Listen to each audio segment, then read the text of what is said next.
Sorry, I'm late. I did not think that it would happen on such short notice. I thought it was going to be later. Sorry, I mean... I know you're mad because of the Mets game. I know you're mad.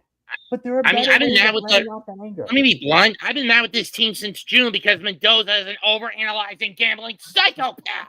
I'm going to need a laugh at this. I mean, sure. Yankee fans have been calling for... You guys with the Yankees have been calling for Aaron Boone's head for years now. Yeah. But at least he knows when to restrain himself on the gambling habit. Yeah, he does. I'm thankful for that. Mendoza, on the other hand, is that psychopath. This is making me reminding me of the Mets June 2018 campaign where they also only won 5 fucking games that whole month. Mm-hmm. But the difference there is that Mets squad in 2018 was littered with injuries. Yeah. This one, no injuries, just a lunatic who doesn't know when to put the pitcher in at the right time, and the gambling bleeds into the team. I'm ready to shoot this son of a bitch. Yep. And they're on the cusp of losing that last playoff spot now. Because he never holds himself accountable for the gambling. He never does. And that's a problem. I mean, at least Boone is willing to hold himself accountable, isn't he? Yeah. So, okay, so how we're going to do this for Forbidden Door? Are we going to go up the card? Oh, wait. Looking at the card, we're going to have to go bottom and all the way up. Right. And also, let's get started already. Let's get one other thing out of the way. Thank God Evil did not win the G1 Climax. I was afraid you were going to say that. That said, can we stop with the Avengers Endgame tropes in these sorts of matches now? I mean, it's becoming a bit of a plague. I mean, last year, WrestleMania 40, this year at AEW Allin, and just recently at G1 35's Grand Final. What next? We see it again at TNA Bound for Glory? More than likely. When is Bound for Glory anyway? October the 12th. We have to make a note for that when that drops. Anyway, let us get started because it's time to go down the card. We're live from the O2 Arena in London. It's AEW, CMLL, Lesnar Extent Stardom, and New Japan's Forbidden Door 2025. We kick it off with a huge collab. We kick it off with a fatal 4-way for the TBS title. Bozilla of Stardom, Alex Windsor, and Mercedes Moné of AEW, and Perspehone of CMLL battle it out. Well, this will be one. This will be an interesting sort. A fatal 4-way for the AEW TBS title. And this is going to be an interesting show. The question is the burden of basically being the female 2020's equivalent of Ultimo Dragon finally starting to catch up to Mercedes Moné? I don't know. It depends. For those who don't get the joke, Yoshihiro Asai, a.k.a. the Ultimo Dragon, was mostly known, both in New Japan and WCW, for being the guy who held 8 different junior heavyweight championships. That is a lot. The IWGP junior heavyweight title and the WCW cruiserweight title at the same fucking time in the mid-90s. That's insane. That is.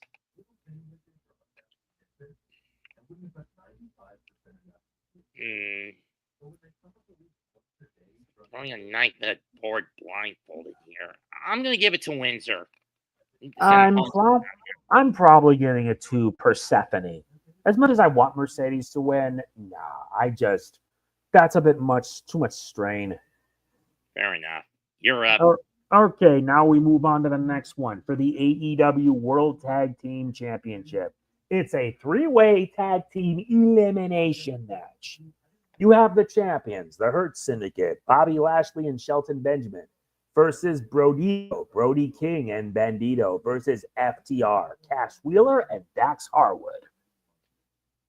This only came about because the finals of the Eliminator tournament to see who would get the title shot ended in a 30-minute draw. Wow. It was in the Eliminator tournament and it ended in a draw. So you know what? They just decided to say screw it and put them both in. Mm-hmm. I mean, with the feud that they're trying to set up with Cope and Cage against FTR down the line, probably going to be at All Out. Would it make sense to put the belts on FTR? Yes. But do I think it's going to happen? No. I'm giving this to the Hurt Syndicate. Of course you are. Where's the your Hurt pick? Syndicate, I'm not as I want to. I'm just gonna say screw it and just say whatever. I'm picking BroDido.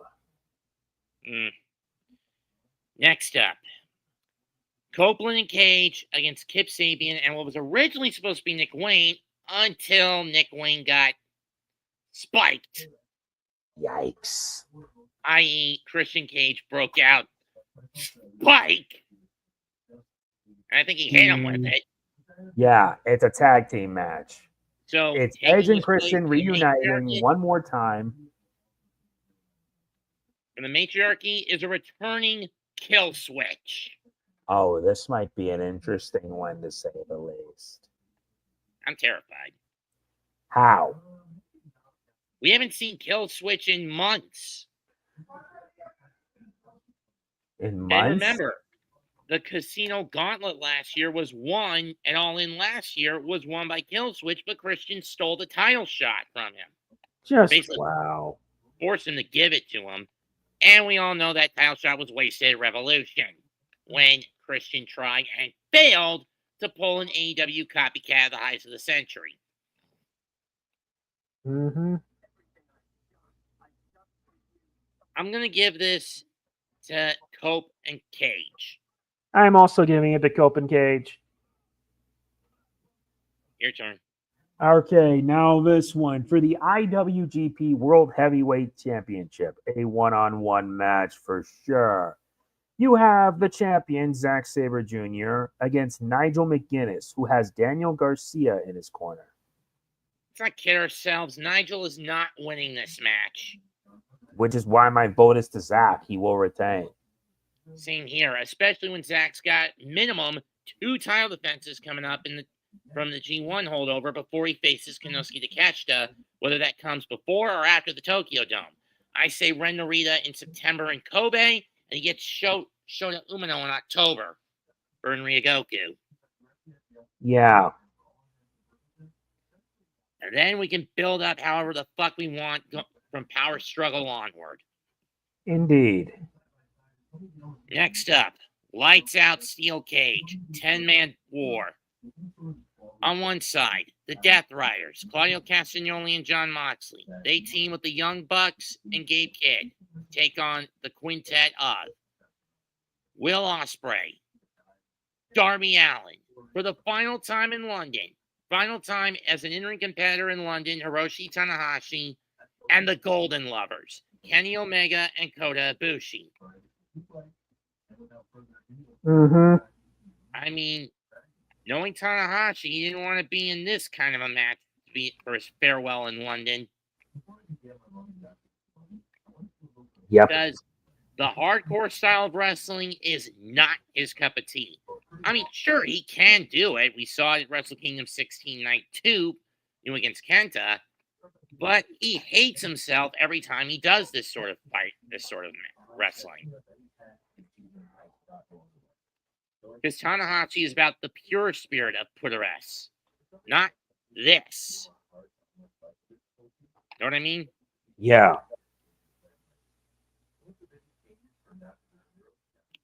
Are we going live for Forbidden Door? Probably not, Robert. Nah. I got my own things to do. I'm only here to predict, nothing else. Yeah, we all know what happened the last time we went live for a wrestling event. Didn't go over that well. It did not at all. Anyway, I'm going to give this to Allin, Ospreay, Golden Lovers, and Tanahashi. It helps build up what I think is going to be the match that finally puts an end to the Death Riders. Jon Moxley versus Darby Allin at All Out in a coffin match. Oh, that would be fun. I'm also picking the Golden Lovers team. You're up. Now we move on. We went to the 10-way. And now for the AEW TNT title, Kyle Fletcher, the champ, will face Hiromu Takahashi. Again, let's not kid ourselves. Hiromu's not winning this. He's not. Fletcher will retain, hands funny? down. Would it be funny if he did? Yes. But is he going to do it? No. Now we get to what I think will be the most enticing match that I brought the coin out for the AEW World Women's Championship. Timeless Toni Storm versus Athena. Athena, anyone who knows me knows, Athena has gotten on my nerves the last 2+ years to where I want to pump her full of lead. I mean, it's been over almost 1,000 days since she's been Ring of Honor Women's World Champion. The problem here is that belt's not on the line. The Women's World title is, and this is her Casino Gauntlet cash-in match. You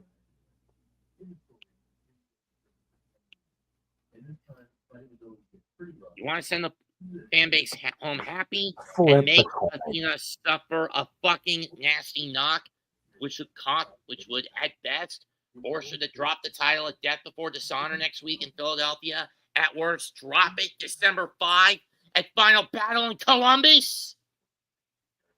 And to those who are in the Columbus area or going to the Columbus area for that weekend's GalaxyCon Columbus is actually doing a special where you can get a ticket for both Ring of Honor's Final Battle and AEW Collision taping December 5th and 6th. Yep. Heads Tony, tails Athena.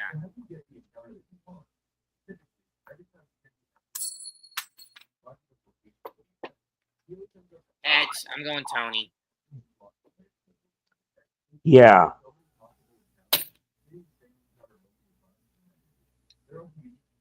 You're up. And now we reach the semi-main for the AEW Unified Championship. Kazuchika Okada, the champion, will take on Swerve Strickland. I'll be honest, Swerve's got no chance. I mean, the question is, when the fuck are they going to get this belt off Okada? I mean, right now, yeah, too soon to take it off them. I mean, it's a new version of, I mean, seriously, Unified title, why don't just call it the fucking AEW Intercontinental title and be done with it? Yeah. Make a lot more sense doing it that way. Okada retains, no question. Sorry, Swerve, but the O2 in London, it ain't your house. Mm-hmm. Finally, the main event. Hangman Adam Page defends against MJF, but there are some catches. Number one, the champion's advantage, i.e. he can only lose the title by pinfall or submission, have been thrown out the window. Which means now he can lose it all 4 ways he could lose a match. Knockout, or 5 if you count knockouts. Countouts, pinfalls, submissions, disqualifications. If any of those happen, MJF is the champion. The other caveat, this is not going to count against MJF's Casino Gauntlet contract. And basically, he had to threaten to burn Mark Briscoe to get this done. Yep. No kidding. He, the Gates of Agony, and Ricochet attacked Mark Briscoe and threatened to set him on fire unless Hangman agreed to the steps for this match. Match last night on Dynamite. But with all the shenanigans, I say Hangman finds a way. He's walking in and out of the O2, still the AEW World Heavyweight Champion. Yep. I agree. And then probably MJF does the high set. The first attempt fails, he'll just use the cash in right then and there, and then get the title the second time around in consecutive shots. Uh-huh. What? I wouldn't put it past this little bastard. I know. Making it worse, he's actually coming my way for WrestleCade in November.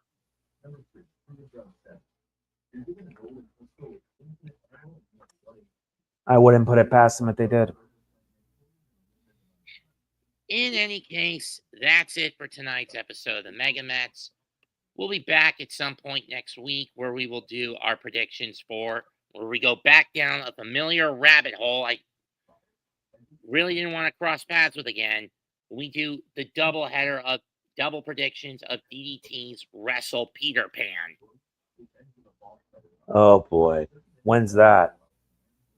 August 30th and 31st. Let me double check.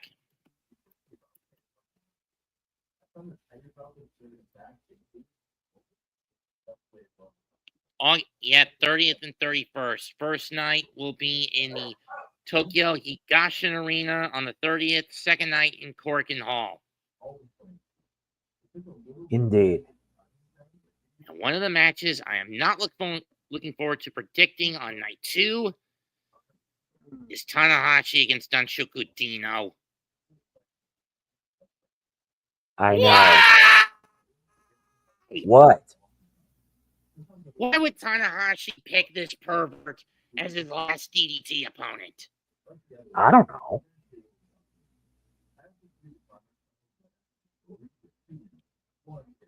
I don't have the right words. Neither do I.